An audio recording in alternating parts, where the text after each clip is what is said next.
Hello everyone and welcome back to the channel. Today we've got another devlog and I'm trying a different approach to the video today because much like game development there are a lot of skills to be learned in order to go about making things, making them well and making them unique. And bear in mind, I'm very new to this sort of stuff. I only truly started making YouTube videos last year because my super old ones from like 6 years ago were diabolically bad. I'm talking PS4 Share Factory like stock edits at best. As for the game development, I started wanting and actually learning it a few years back, but never actually got much practice in for a number of reasons, so a lot of my learning was limited to drawing up ideas into notebooks or what have you. I actually still don't really know a lot of the basics, but that's fine. And as it turns out, the hardest thing about game development, or creating things in general, is actually getting started with it, making sure that you cut the BS and just start it. It's important to realise that you won't always be perfect on your first go, and that a vast majority of learning comes from failing and iterating, with the only true failure coming from doing nothing at all. No one makes it on the first try, and realising that is what can help you start your own project regardless of your current knowledge, and I encourage anyone to learn and create their own things.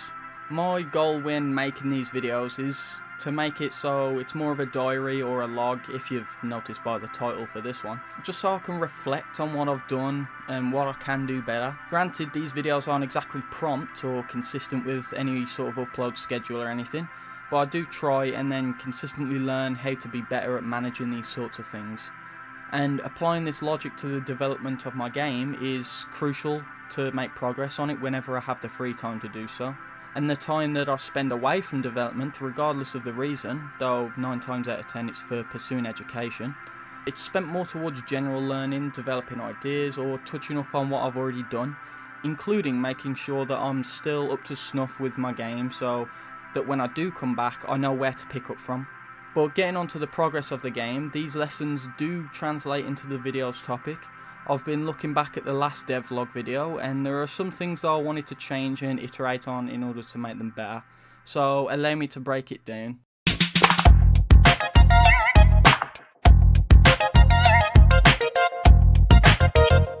First of all, I went over the tile maps that I'd previously pretty much stumbled my way through creating since it carried over a few different softwares and applications, as well as how they would translate into the development process, that being through a tile or tile map atlas and then into the actual room designs. And quickly, for those who may be a little unsure, a tile map is a collection of tiles used to represent the common elements within a level, like the walls and the floor. In my case, tiles are 16 by 16 pixels big, but nothing is stopping you from making your tile 64 by 64 pixels big, or even higher if you want, since more pixels just means more resolution, so you can get more detail in there. All of these tiles then come together in order to make what's known as a tile map atlas, which is essentially like a paint palette, where each tile acts as a new colour, allowing for those common and repeating elements to play a much larger role in the look of your game. Hopefully you've now got more of an understanding about tile maps and tile map atlases, so moving on. With these tiles, I wanted a few key rules to be followed. On the diagram on screen, the player is of course the main focus, and I wanted the top portions of the walls to have the player in front of them, and I then wanted the side and bottom walls to be ahead of the player. It's when I began adding the decorative items into each of the test room templates where the layers became a bit more complicated to manage, since the setup that I had was so unnecessarily complicated that keeping track of these layers became more difficult. So as the first iteration of the tile map layers, I scrapped it and decided to plan out the relationship between the player and the other layers a little bit better. You should see some footage on your screen of the test scene that I created about it, which should also show some of the troubleshooting process. But with these new layers, I made sure that they followed all of the right collision and overlapping rules that I'd set out, and then some, which allowed me to then have the decorations to be put into the rooms to spice up how they look. Moving on from the tile maps, another thing that was covered in the last devlog video was how these rooms then got fed into something called the Edgar level generation, and this is basically an extension that I purchased in order to generate my levels from a level flow diagram, since I also mentioned that I've drawn a lot of inspiration from Enter the Gungeon and wanted some similar level generation that game had.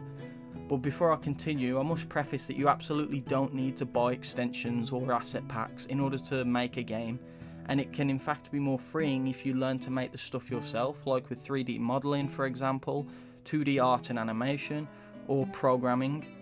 But it is purely up to you how you want to make progress, and if you feel that you want to speed up development through extensions, or you feel that those extensions are absolutely crucial or necessary, as it was in my case with Edgar for example, feel free to of course delve into it.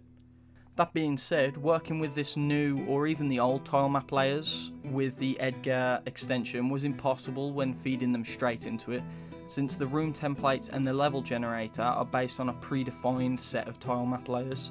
So I of course had to go ahead and make some modifications to allow for my new set of layers.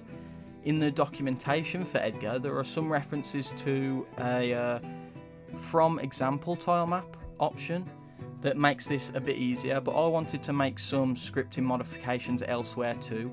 So I decided to do that instead of using that from example option, which has paid off immensely. So from this I can make my own room templates now that still follow the scripting, as well as the level graphs that can accommodate many different room types, like normal for the basic rooms, treasure for loot rooms, spawn and exit for of course the spawn and the exit, and then a bunch of others like boss rooms and all that stuff.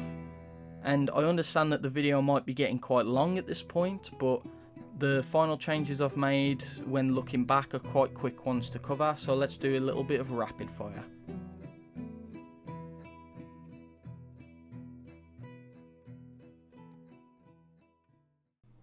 Starting off with number 1, I showcased the doors that I'd animated, and they're fine except for the fact that the left and right facing doors were at 1.374 times scale, I believe.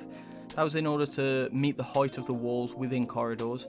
I've since reverted back to the original 1x scale because I didn't like the elongated pixels that were shown on the others. Oh, and you may have caught a little issue with the fancy mask doors of the magical biome in the last video. That was a result of the animated mask and the doors animations being misaligned because of how I went about turning them into prefabs. This was a simple fix that just required me to move the mask 2, maybe 4 pixels tops. 2. I briefly spoke about some mechanics being made, but I haven't actually made any, rather just planned some out. So here are just a few of the ideas that I've got jotted down in my little book.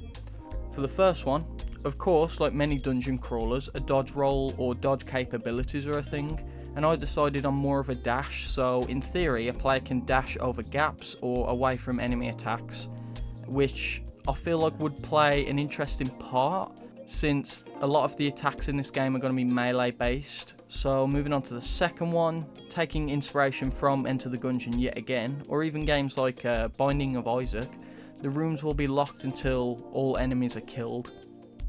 That seems pretty cut and dry for a roguelike in my opinion, because if you die in a roguelike you of course get sent back to the beginning. And 3, we've got players will have 10 health every time they are hit, 1 damage is taken. This health can be healed with consumables that are crafted or found. Equally, consumables can be crafted or found that increase the player's attack, speed or other statistics. Enemy health will not be the same as the player health in terms of 1 hit equaling 1 damage. Instead, weapons will do amounts of damage that translate to a greater health pool of enemies. For example, an enemy could have 100 health, but the weapon being used to attack it deals 40 damage, so it's effectively taking 3 hits to kill it. Just like a weapon dealing only 20 damage would take 5 hits. I feel this will drive more importance of constantly changing weapons in order to have an easier time in each trial dungeon. On from that, I may consider having particular weapon loot pools throughout each dungeon or trial set. Would progressively become harder and harder, and the enemies would become more powerful. So in order to match that or get closer to those difficulties, higher damage weapons will be put into the loot pools of later levels, rather than being able to get them so early on that you can just destroy everything.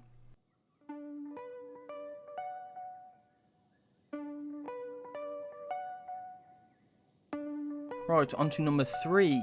What is basically new, I briefly spoke about adding some new weapons and enemies to the game, and in an act of shameless social media promotion, I've showcased some of these on my Instagram and TikTok, but here they are for you now, just without the sound effects because my voiceover would get in the way of them, or vice versa.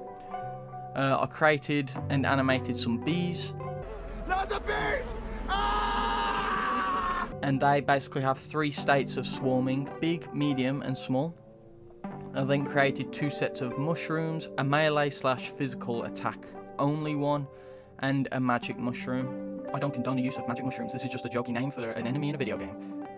And the final enemy that I created was one of my favourites, and it's called the Fighting Spirit, which went through a number of colour iterations before I decided on the one that you can see on screen. And it has the full shebang, like moving and punching and dying, and yeah, it's pretty cool. Finally, I also created some weapons, including some gimmick ones like this squeaky hammer, some normal weapons like this bow, crossbow or axe, and then some Easter egg / pop culture inspired weapons. So I'll put this one up on screen right now, and comment down below if you think you know where this weapon is inspired from. As a hint, it has a dagger form and a sword form. I haven't animated these or put them into the game yet, but I will once I move on to the fighting mechanics. With that being said, I'm unsure about the exact direction that I want to move with development now, since there are a number of them to take, but I'm thinking more towards some basic level construction and maybe some refinement of it, including one-way corridors, making sure the rooms lock correctly and unlock correctly. But I think that about wraps it up for this devlog. I hope it hasn't been too long. I also hope that you've enjoyed following along with the development of Trials of the Damned. If you have, be sure to leave a like, since it would be highly appreciated and would serve a massive help to my channel.